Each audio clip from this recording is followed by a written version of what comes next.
Assalamualaikum warahmatullahi wabarakatuh, and good day to everybody. Salam sejahtera, and hope everyone is in a good condition.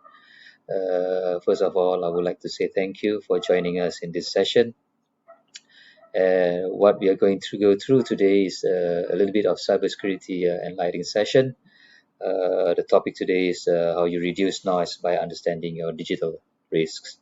Before we start, let me introduce myself. My name is Radi. I'm from TM1.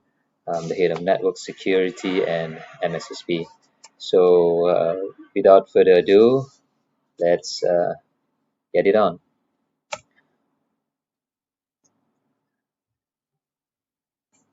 Okay. I would like to put things into a little bit of perspective here. Photography, visualization, risks, cybersecurity, and the one thing in common is noise. So, to zoom in for a much better perspective, in photography, noise is basically a grainy veil of an image. So it is an obscured details in making a particular picture appear to be significantly worse. In some cases, photos can be so noisy that in the end, they are essentially unusable. So let me just put some highlights into understanding these words. So in this picture, number one, as you can see, at a glance, this is a picture of Milky Way. Anyway, at a glance, the picture seems very nice. You would be able to see the details. You would be able to see certain structure to it and some of the graphics into different perspective. But in reality, the quality of this picture or image is quite distorted. What you can see here is actually a noisy visuals. So on the other hand, in picture 2, as you can see, with less noise, or we call it noise free, it is clearer, it is crispier, with more in-depth of subjects as well as detailed representation. So from here, what happens is actually with lesser exposure stacking, there seems to be a lot of noise in the structure of the image itself. With multiple exposure stacking, we would be able to see, we tend to actually reduce the construction of noise in the picture, which makes the picture more abstract, which makes the picture more identifiable in terms of its clarity and the details of its individual structure. So, likewise in cybersecurity, it has a huge impact when you talk about noise in the domain of cybersecurity. And most people ask me, what's the big deal? So, identifying noise, it's all about ensuring your security teams can capture the actionable threat insights. So, what does it mean by these actionable threats insight? So, it's all about predict, prevent, detect, and response. So this is part of Gartner Adaptive Security Architecture. When you deal with this noise in a right way, you would be able to predict better sense of likelihood, meaning you can anticipate the attacker motivations. You would be able to know why they are doing it. And in prevention, you would have better control in measures. You would be able to obstruct the attackers from achieving their objectives on coming up with all these bad intentions. Thirdly, detection. You will be able to accurately identify the signs and all the malicious activities that you will be able to interpret it effectively. Last but not least, as respond. It takes faster time to mitigate, which you would be able to reduce the risk, losses of your potential losses of your company, and then you will be able to quickly recover and restore to normal business. So in other perspective, when people look into the adaptive security architecture from Gartner, it's like having multiple stacking of exposure in photography. If you are able to identify this clearly and differentiate which one is relevant, which one is meaningful to an organization or to your ST company, for example, you can effectively increase the clarity of how you want to do things after this, or how you want to mitigate after this, and how you want to respond, react to deal with such a situation. So, coming back to the objectives, the real thing about this is actually to ensure you are enabling your team to focus on the right alerts without letting any threats slip by. Um, Here, I would like to share one quote from Jan Johnson, which is the Homeland Security of United States, from the United States. What he said is actually cybersecurity is a shared responsibility, and it boils down to this. In cybersecurity, the more systems we secure means the more secure we are. Likewise, even though you have all this perspective of protection, but the more you work on your protection, the more you enhance your visualization, the visibility, the monitoring with the help of your counterparts, your partners, and even I may say your principal or providers. Um, you are actually increasing by lessening the potential of threats into your organization. So let us crunch some numbers here.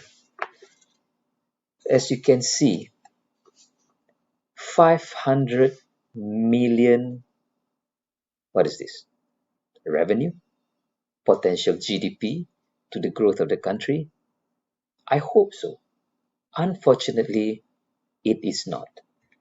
This number represents the cybercrime statistics for in 2018 and 2019. So it is actually an economic impact on cybersecurity incidents and crimes, totaling up to an alarming of almost 500 million ringgit in losses within 2019. And you'll be surprised if you ask me. I am absolutely scared in understanding what's happening right now. This is the current situation. When COVID disease started back in 2019, for the first 3 months of the pandemic, threats detected during this pandemic have increased by 108%. Just imagine, guys, with the number that we have previously, which is about 500 million, an increase of 108% to the whole amount is actually, I have lots of words for that, but it is really, really, really bad and frightening.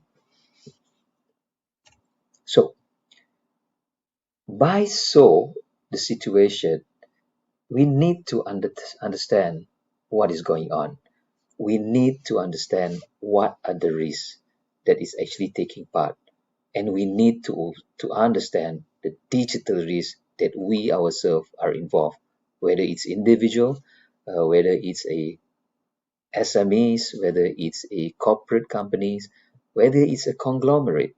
It is there and it is real. So understanding your digital risk is actually all about the environment around you, the transformation of the digital asset that's being exposed in your organization to attackers. It can be shadow IT, it can be your social media, it can be your mobile applications, it can be just a simple forums or a code sharing sites, or even file sharing sites. So all this is actually a supply chain between you, your customers, and your partners. Adversaries taking advantage of exposures, use of your weaknesses, exposing data, impersonation, then you start to implement things like a framework. Well, that works. For example, MITRE ATT&CK frameworks and others that can help you to provide common understanding of language where security teams can give you or can gain some insights on that. But first, you need to understand how does these things impact you and associated to you. So in a digital risk, what really transpired is actually a threat, um, adversaries or an actor. You need to understand its personal traits. You need to understand its behavior, the tactics, the techniques, and the procedures. On top of that, there are opportunities available to the threat actor that you need to um, explore into. So these actors or threat adversaries, they are taking these opportunities with an intention of exploitation. I'll give you a few examples of unwanted exposures. Like I mentioned earlier on, they can be repositories. It can be a misconfigured of online file sharing services. It can be a paste sites, social media, like I mentioned just now. It can be a criminal forums that someone has mistakenly went into. It can be your staff unintentionally went into. It can be dark web pages.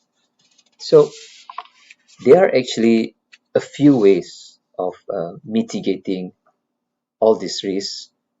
It started from um, technical, whereby attack surface reduction can happen, removal of offending content that you can actually do, maybe network blocking.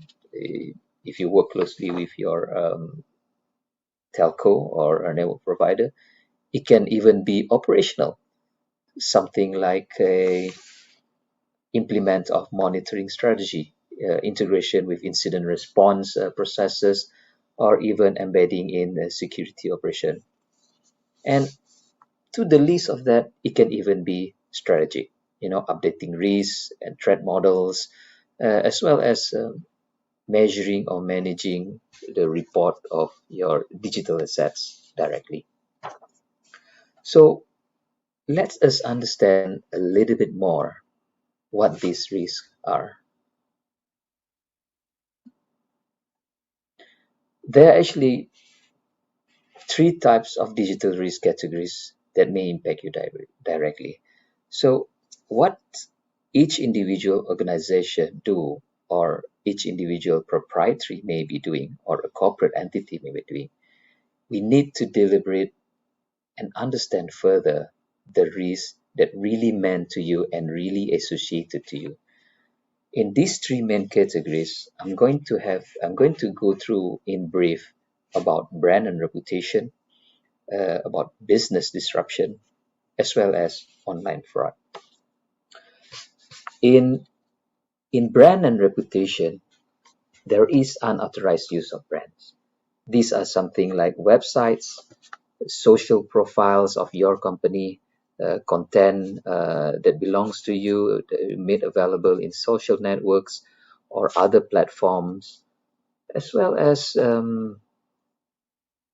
corporate identity platform, which is supplant to your identity through an unauthorized use of brand logo and image. This is one of a kind example normally a threat actor would use to falsify your presence. Two, suspicious domains. This is common. Web domains that are due to their similarity with your legitimate domain. So what they did is actually cyber squatting. They can typo squatting. They can use your preferentials, credentials in the future to supplant you, to be like you, for the purpose of simply phishing or constructing malware attacks against your organization.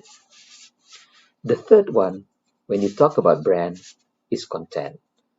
So, offensive content is another means of digital risk that an organization um, may face. So, offensive content happens in publications. They do offensive publications on user opinions against your organization, with regards to your products, with regards to your brand, that may pose a risk to the reputation and trust of your company towards your customer with your specific brand and products. And this happens quite uh, seldom, if I may say, even in Malaysia or countries surrounding Malaysia. Fourth, counterfeit. This is another means of an unauthorized website or social profiles uh, that pretend to be an official distribution of a channel for your company. So what they did is actually they have products, they have counterfeit products, they made replicas, they made second-hand products that are available, which looks like you, but it's not you. Last but not least, things that can actually affect your brand and reputation is digital identity monitoring. These guys basically represent fake profiles, uh, publish personal data, offensive content, criticism, defamation, but they did this in specific of a targeted user. For example, the VIPs, the C level of your companies, the executives, and then using their profile and ID to make an expose uh, remarks, to make an expose public announcement, and even making sound decision whereby it is not actually done by the right person.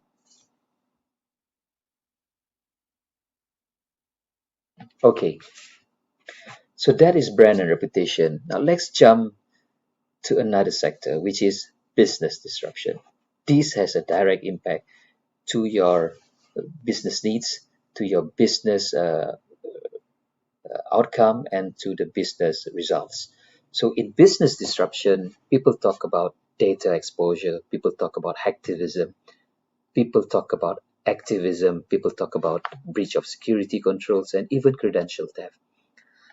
With just these few examples, for in the likes of data exposure, it is something like a website or a paste platforms, um, or content on social networks, as well as publication content containing sensitive or confidential information about your organization that should not be published, which in the end is published.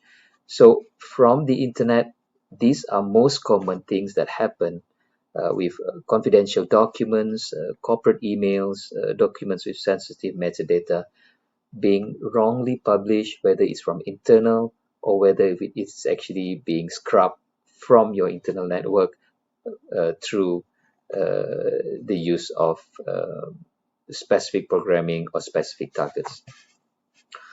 Um, in the likes of breach of security, for example, the publications or tutorials of videos that belongs to your company that actually have some flaws is actually being used over and over again, just for the purpose of making bad impression about how you run your business, how you operate, which actually in the midst of maybe some enhancement, but it is actually being published out into the public network.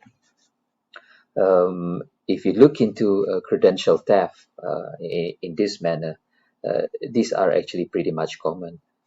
Corporate emails, especially which associated with password, which associated password are being publicized, expose onto websites and paste platforms, as well as compromised credentials collected by botnets, which corresponds to the access of these threat actors. So we've come to our last categories, that is online fraud. And I believe this is nothing new to each and every one of you. And I believe some of you may even encounter this. I myself have personally encountered this. So online fraud involves phishing, malware. Carding is a little bit uncommon here in Malaysia, but it does happen. And of course, last but not least are the suspicious mobile apps. As you know, phishing is one of the threats likely to result in a fraudulent action against an organization interest. This is where websites pretend to be an official sites of the organization in order to confuse users and steal their access credentials and other confidential data. So what I'm trying to say here is basically they use something of a similarity in your presence, but it's actually being crafted and designed to their own interest and crafted and designed to their own intention of this bad and negative reaction. On top of that, for example, in malware, they targeted a relate which relates directly to an organization, and this can be a URLs breach, it can be IP addresses, it can be domain names or trademarks. So we touch a little bit, on carding. Carding is with regards to bank cards, or it can be loyalty cards that carries value into it. So compromised bank cards due to infected point of sales, or that are being offered from underground card buying and selling markets, which they use to make illegal transaction and purchase. And in suspicious mobile apps, this is where an unofficial mobile applications related to the organization, they may change one letter, they may change the whole strings of connection to the applications. It may change the whole the links from the applications uh, to be published both officially or in alternate markets, with the possible objectives of confusing your clients, your customer, to obtain, again, it's all about credentials, it's all about data, and in the end, what they want is actually to construct illegitimate transactions. So next, how basically we can monitor thousands of sources on the web surface, and having the ability to monitor and understand the capabilities beyond our understanding. So, in order to establish all the specific means of risk associated to you, we need to enrich our source findings, especially in our monitoring capabilities. Here, there are three commonly used cyber threat intel sources. One, the surface web. Two, deep web. Three, dark web. Surface web is actually where the variety of actors of low capabilities, social pages like Google, the rest of the other search engine, which you can actually simply just type and enter into it, and then popular networks. So things, for example, like what I can tell you, search engine of social networks, generic internet channels. It can be a domain registrars. It can be a market for mobile application. These are some few examples of surface webs. Number two, deep web. This is a web, a member-only hacking forums for cyber criminals. It includes insights for tools, services, for patch exploitation.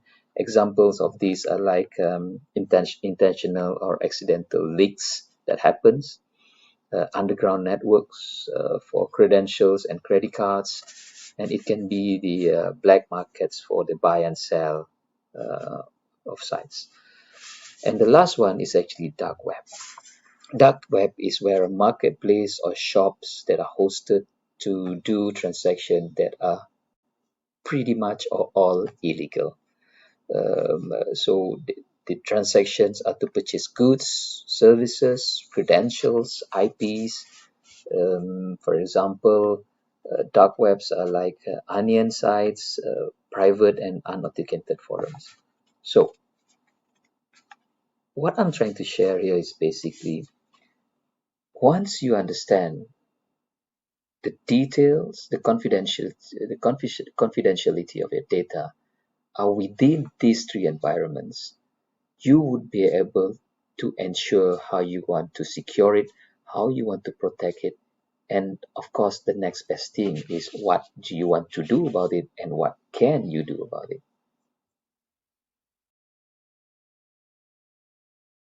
So, so now you have understood in pretty much perspective of your digital risk. What's next?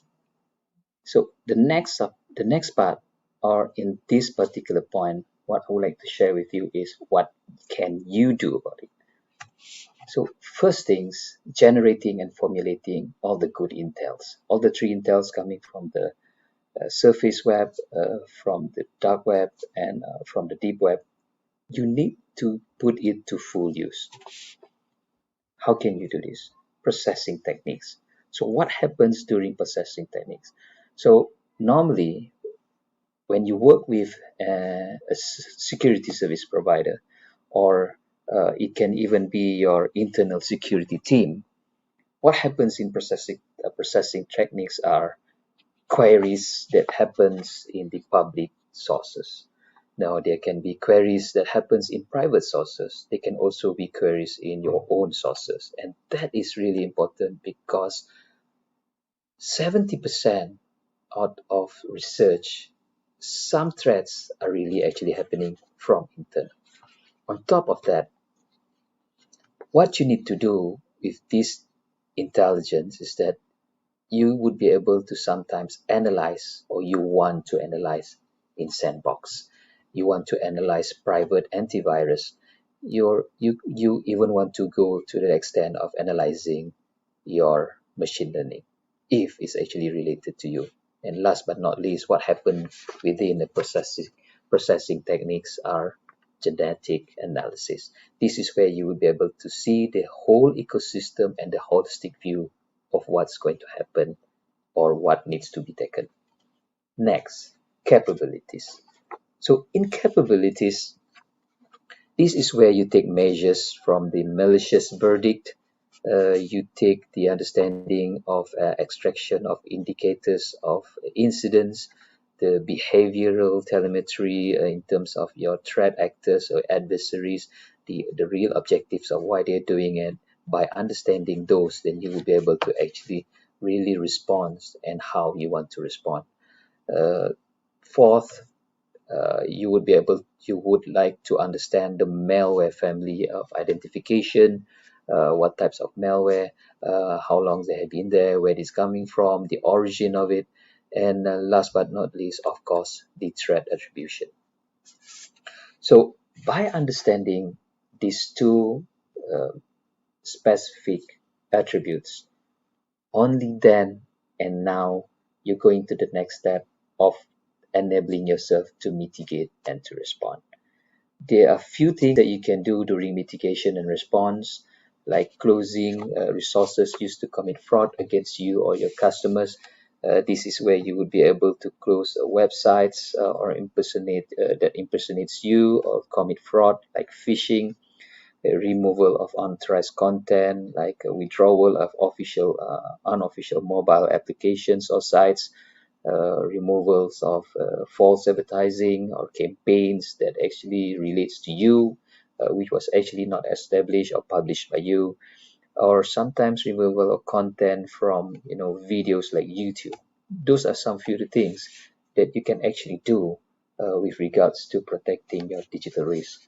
Last but not least, closing resources that supplant your identity. So this is pretty much where you close down websites that your corporate identity has been infringed with your intellectual property rights. And removal of unofficial modules like applications that supplement to your ID, and of course, removal of fake profiles and identity to your social networks. And of course, another thing is actually profiles and specific credentials of your VIPs.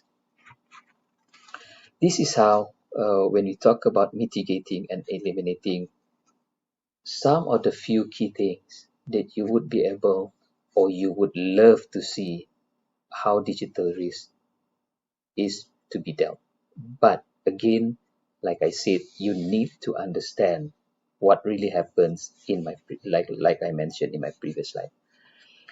So before I leave, I would like to summarize a little bit that when you understand digital risk, you are pretty much understanding or knowing your enemy. The importance of this intelligence comes in normally in four stages. There are strategic intel, there are operational intel, there are tactical intel, and there are also technical intel. So I hope we have time, maybe in other sessions in future that I would be able to help and share with you how does this work. So just a quick summary. Hope you enjoy this session and it gives you meaningful insights that may help you in discovering some of those potential threats that you've been facing, or some of those threats that you might be facing, and how can you actually react towards it. So again, with that, I would like to thank you very much. And again, before I go, I just like to say uh, we in TM1 would really love if you come to us and ask us and help you how you can really identify your digital risk and how you can actually do that possible protection. So with that, I thank you very much. Good day, be safe, stay safe. Goodbye. Thank you.